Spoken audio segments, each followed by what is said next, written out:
बताएं, ये भगवान की जो लीला है, भगवान की लीला का कोई गुणानुवाद कर ही नहीं सकता। अरे अपनी तो बात छोड़ो, शेष महेश दिनेश सुरेश जाए निरंतर गावे, तो भी भगवान की गाथा का गुणानुवाद वो नहीं कर सकते। शेष नारायण भगवान अगर हजार मुखार बिंद से भी अगर भगवान की लीलाओं का अगर गुणानुवाद सुनाना चाहे ना, तो वो भी नहीं सुना सकते। क्यों? क्योंकि हरि अनंत, हरि कथा अनंता। लेकिन अगर हमारे घर में अगर कोई छोटा सा बच्चा तुतलाती हुई भाषा में बोले और उस बच्चे को हम कहें कि बेटा बेटा तेरे पापा कितने बड़े, तो बेटा दोनों हाथ लंबे करके कहेगा कि मेरे पिताजी इतने बड़े। अच्छा बेटा समुद्र कितना बड़ा होता है, तो हाथ फैलाकर कहेगा कि समुद्र इतना बड़ा होता है। तो हम आपको पूछना चाहेंगे, क्या वो जो छोटा सा बच्चा है, उस छोटे से बच्चे के पिताजी इतने बड़े? क्या समुद्र इतना बड़ा? फिर भी हम उस बच्चे की बात को सुनकर कितना प्रसन्न होते हैं। ठीक उसी प्रकार से हमारी जो गोविंद है ना, उन गोविंद की गाथा का तो हम गुणानुवाद गा ही नहीं सकते। लेकिन जैसे तुतलाती हुई भाषा में अगर कोई बच्चा बोले और हम प्रसन्न होते हैं ना, ठीक उसी प्रकार से हम भी हमारी तुतलाती हुई भाषा में जैसा तैसा, जैसा जिसका भाव हो, उस भाव से गोविंद की गाथा का कोई लीला का गुणानुवाद करता है ना, तो मेरे गोविंद भी वैसे ही प्रसन्न होते हैं। भाव से बोलिए ना एक बार।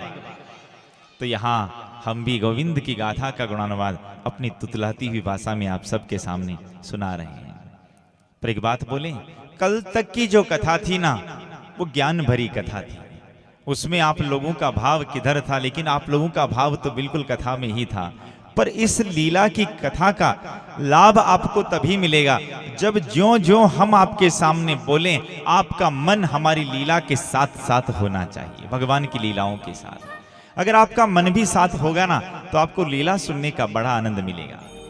एक बात बताएं, ये भगवान की जो कथा है ना, ये बिल्कुल होम्योपैथिक दवा की तरह है। देखो दवाई भी तीन प्रकार की होती है। एक होती है एलोपैथिक दवा, और दूसरी होती है आयुर्वेदिक दवा, और तीसरी होती है होम्योपैथिक दवा। ये जो एलोपैथिक दवा है ना, इस दवा से साइड इफेक्ट हो सकता है। और दूसरी जो आयुर्वेदिक दवा है ना, इस दवा को अगर हम लेंगे तो इस दवा को लेंगे, लेकिन ये दवा लेने में थोड़ी कड़वी लगती है। और तीसरी जो होती है ना होम्योपैथिक दवा, गोल गोल सी मीठी मीठी सी। और इस दवा की खासियत बात क्या है? इस दवा की सबसे खास बात यह है कि इस दवा को जब हम लेंगे ना, तो लेने में भी मीठी लगेगी और अपना जो रोग है ना, वो जड़ से खत्म हो जाएगा। ठीक उसी प्रकार से ये जो कृष्ण कथा है ना, ये होम्योपैथिक दवा है, बिल्कुल मीठी। और भगवान कृष्ण की कथा का अगर हम उसी भाव से अगर हम गुणानुवाद सुनेंगे ना, तो ये लगने में भी बड़ी मीठी लगेगी। और अपना जो भव रोग है ना, ये भव रोग जड़ से खत्म करने की सामर्थ्यता ये कृष्ण कथा रखती है।